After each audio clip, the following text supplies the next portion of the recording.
leave a poem out there unsaid, if it wants to be said. Now it's John Burroughs, my friend and fellow poet, writer, author of numerous books, but also a tireless advocate and sort of, well, actually, you discover people, I would say. I always thought that was funny. How can you discover something that's already there? But no. John is, to me, more important for poetry in this area than almost anybody I know, if you could do it that way. And I'd like y'all to really tune in and listen to him. Go to John Burroughs, Google him, check him out. This is a poet in the midst. Did I beef you up enough? Too much, brother. Too much. All right, and he also, so yeah, John Burroughs, please come to the stage, our featured poet.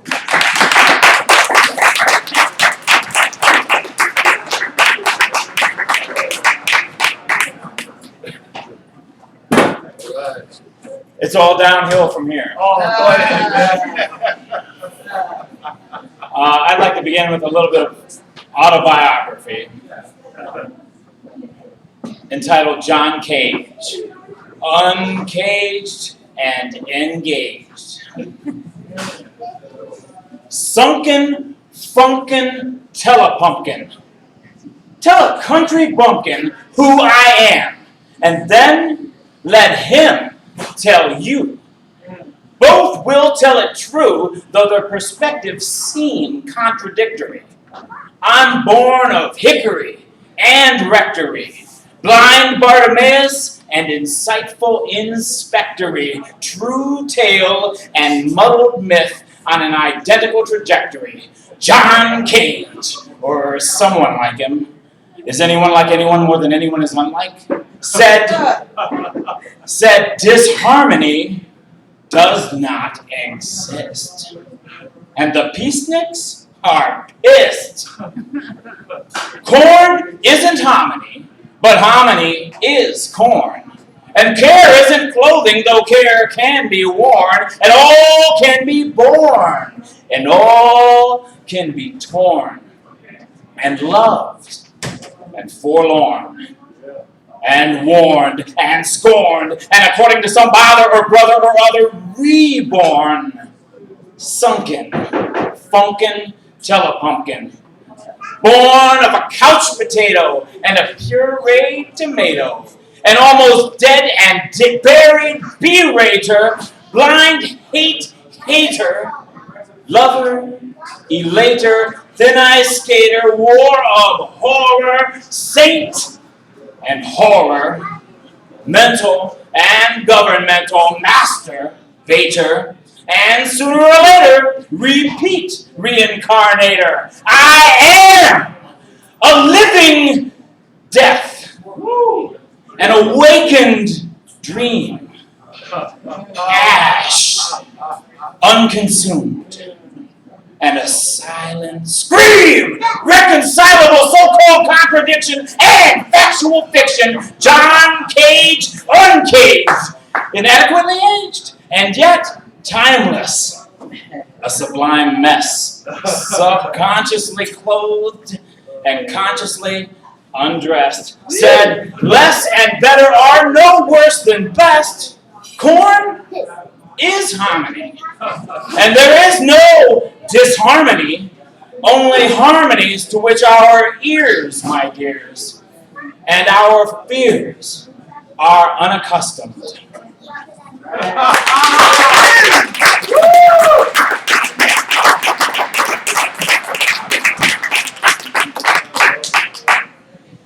In my spare time, when I'm not being a poet, taking care of my dogs, my wife, my grandkids, and running around to my favorite poetry events, I publish chapbooks under the name Crisis Chronicles Press. And I like to read at least one poem by somebody else during a reading to give a shout out, where my inspiration comes from. And In light of Helen's reading, I was thinking of Robbie Burns' My Love is Like a Red, Red Rose. I don't have Robbie with me, and I don't have it memorized, but I do have another Scottish poet with me that is just published, Kevin Reid, from his chapbook Body of Voices. And I want to read a poem about his rose from that chapbook. His rose, I say euphemistically, entitled Penis. Penis, noun, the male organ of copulation, also used for urine excretion. I come to the pubis region. It's dark. The point? To make peace with my penis. Infamous, this bald-headed egoist in and out of the city of genitalia, shooting up in any alleyway he can find. Above all, a hard man in the morning. At dawn, I move quietly towards him, relaxed and sunken. He sleeps on his wrinkled beanbag. Suddenly, with thrust, he stands erect and sets the ball rolling. Launching into his space travel thrills, one of man's greatest, in the cockpit of a supersonic jet, thrusting upwards and heading all the way to Venus. Banging on about his religious experience, one of man's greatest. As an organist, in a church, warmed up and pumping, he played Lay, Lady, Lay.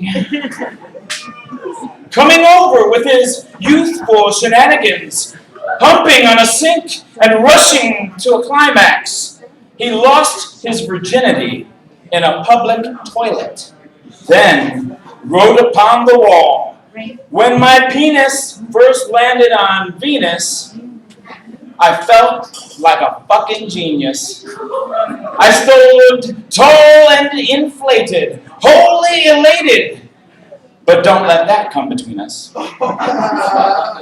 Beating on and on, the point came when my head was throbbing and ready to explode. The upshot, my penis, a wanker, a sex junkie who often talks piss.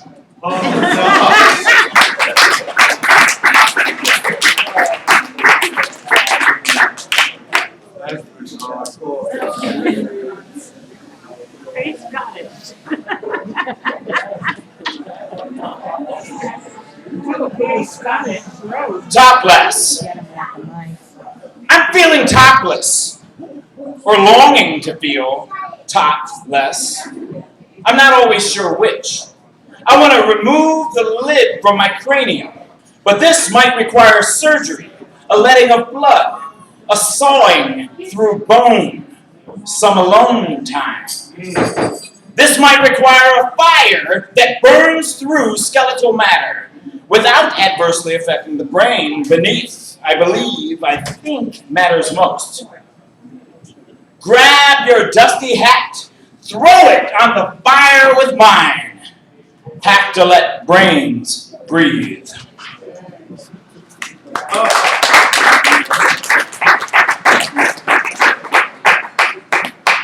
Those last three lines of that poem started out as just a haiku, and then I started writing more to go with it.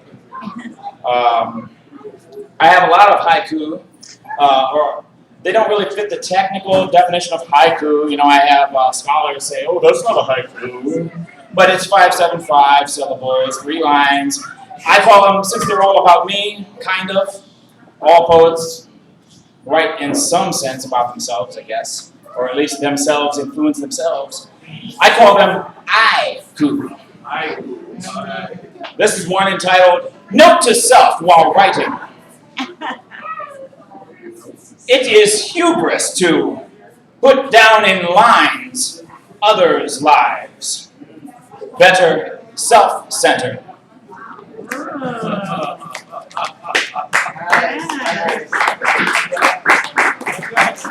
Here's another one entitled Horoscope. My horoscope says, be part crocodile, part bird. I fear I'll eat me.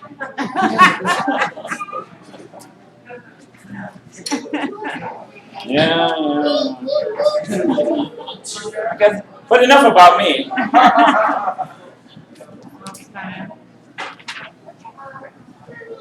You know, there are a lot of things in this world that are terrible, and sometimes we get hung up on the little stuff, you know. Oh, that person wants to marry someone who's of the same sex. Oh, that person wants socialism, or, you know, and while we're funding wars against people who haven't done anything necessarily against us.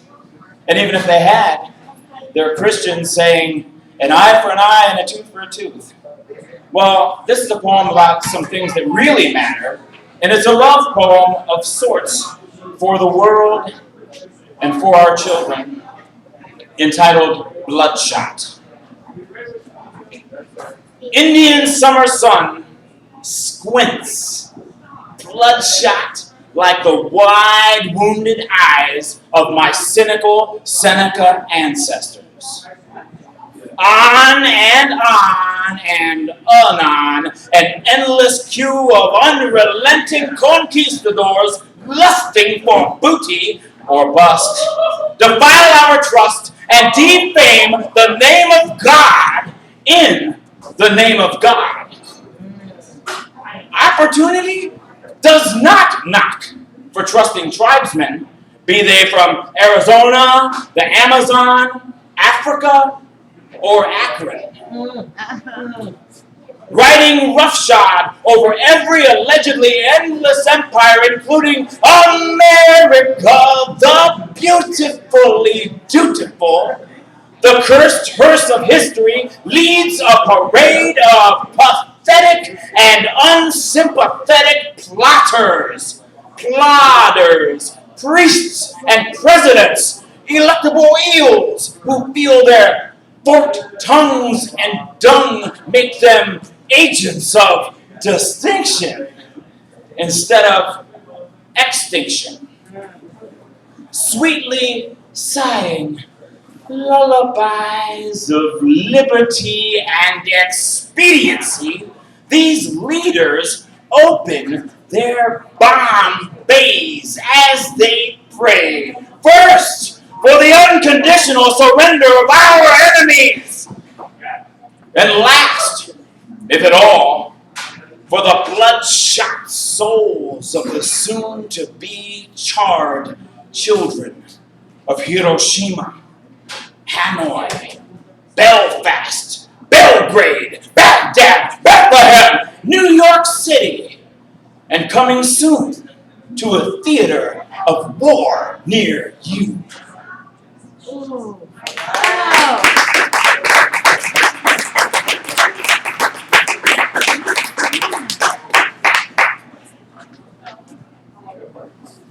You're very kind.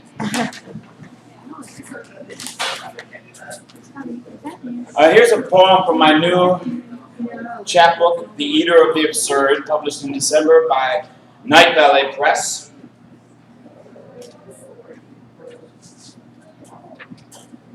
I just got to decide which one to read.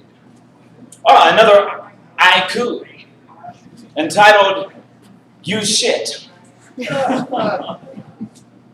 Sitting in bathroom, I recall your words. Trust me. Something smells rotten.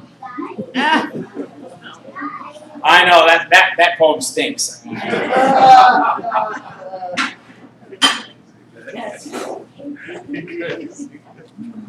From here to Inequity. Incensed, I've been loving you. I'm about to lose my whirring mind of songs for every occasion and write a few of my own in the sake of reliving my need for relieving myself of a few unmentionable worries. And think of it all as a blameless religion or aimless submission to the latest noose magazine published by pervert Moocock and his foxy lady senator in her gruesome and seductive sibilation of sequined and uncivilized scatter sets.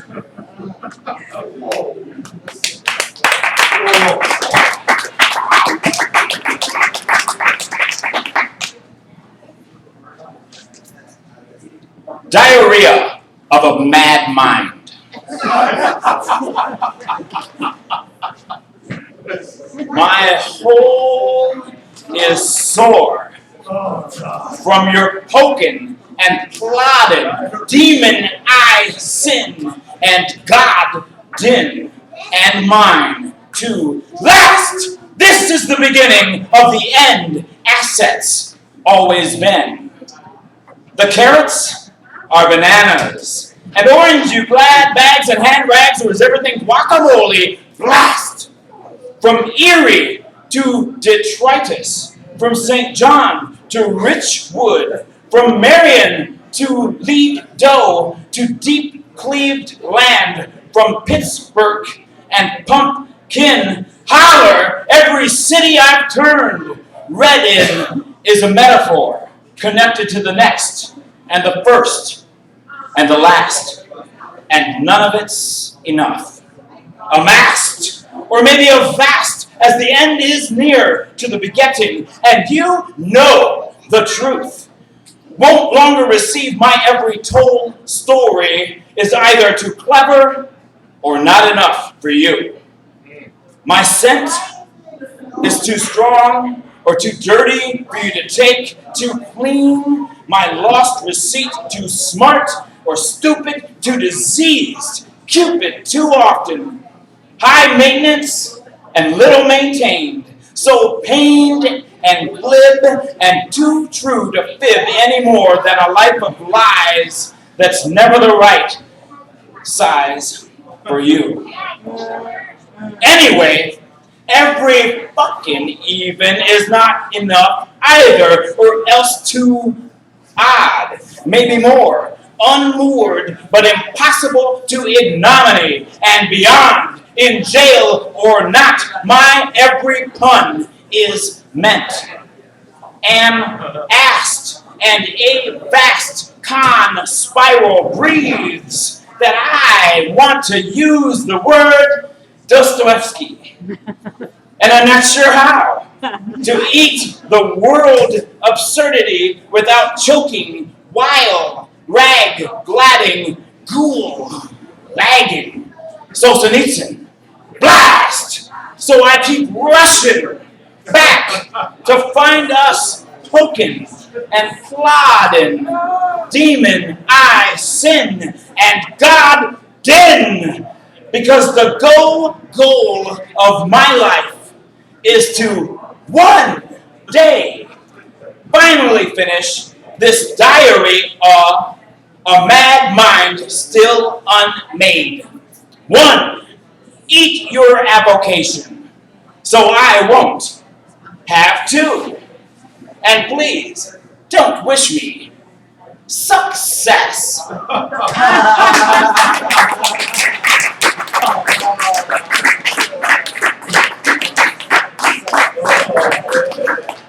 Do they serve beer in this joint? Yeah, I think they do. Oh, they do? I think so. Well, this is a poem about beer, but don't let it deter you from drinking plenty of wine and coffee and everything else. It's entitled Bier, spelled B-I-E-R, which you know has one meaning in English, although it is the word for the beverage in German. It's spelled that way. Beer is a beauty. Beer is a bitch.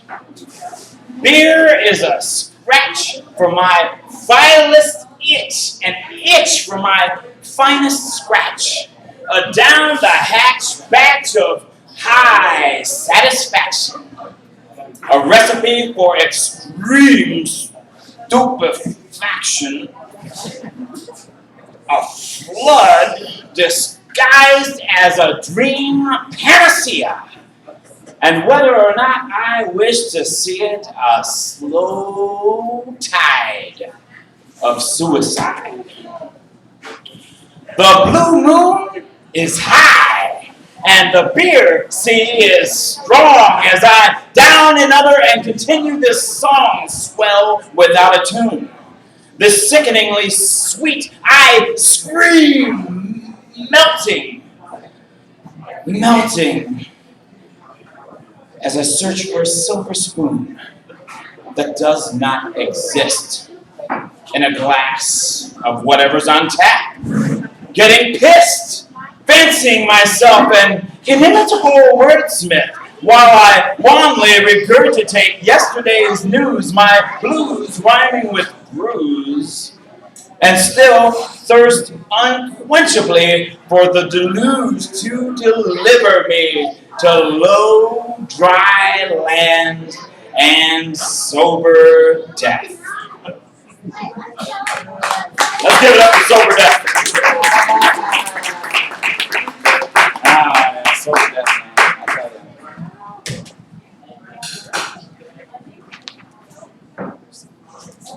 man. I tell you. Okay.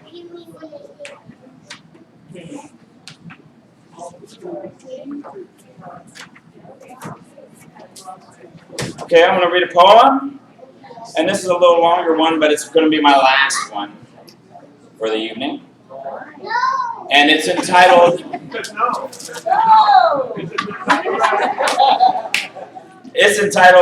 Lens. Violence! Silence. Violence. Silence! Less is more and more is less, and silence is most golden to the rich and oppressive, and would be impressive if not for the give gone missing from nature's desired balance. Give and take, and give and take, and take, and take, and the record keeps skipping. Time to pull out the needle. Violence! Silence. Violence. Silence! Stuck in the same groove. Sometimes I feel like an acquisition infected by a control bot running as my masters intend whenever anyone sticks coins into my slot. Like I'm programmed to consume and consume, subsume, take a nap, and resume, consume, subsume, size matters, bigger is better, stronger, faster, forget impending disaster, I want to be the $60 million man when I grow down. Can't wake up? Need to drink more coffee. Can't go to sleep? Need to drink more wine. Always hungry, need more mine all the time in between. Never satisfied. I dine and dine on more and more swine. Prove the proverb true. I am what I eat. Maybe you are too. Violence! Silence. Violence. Silence! Kill them all and let God sort them out. We human would-be gods can't wait to start sorting the money and land and command you deadly behind. But first, we need your ass assistance. Be all that you can be. Join. Consume. Follow. Consume. Collect. Consume. Kill. Consume. Die. Consumed. Submission accomplished. Violence! Silence. Violence. Silence! Decoder. Contract the compound. Distill its essence. Sigh. Violence. Vi. Silence. Contract it further. Vi. Vice. You can spell it either way with an S or a C. Violence, silence, vice. Vice. Vice, vice, baby. The record keeps skipping. The handle keeps turning. The head I've been helping to squeeze is my own and my children's. Time to pull out the needle. Stop turning the handle. Look in a mirror for a moment. Put my vying and my sighing aside and focus my lens. Wow. Thank you, Meeko. Thank you, Slogan. Thank you, my friends.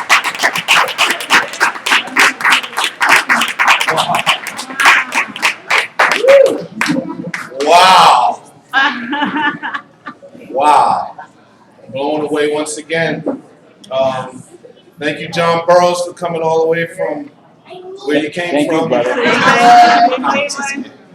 No, really, thank you for coming from Cuyahoga County all the way to Lorain County. I mean, thank you. Really, really.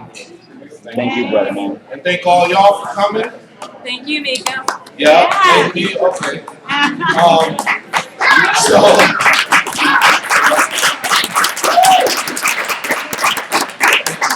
Next time, the third Thursday in April, we're gonna have Bernard Matumbo.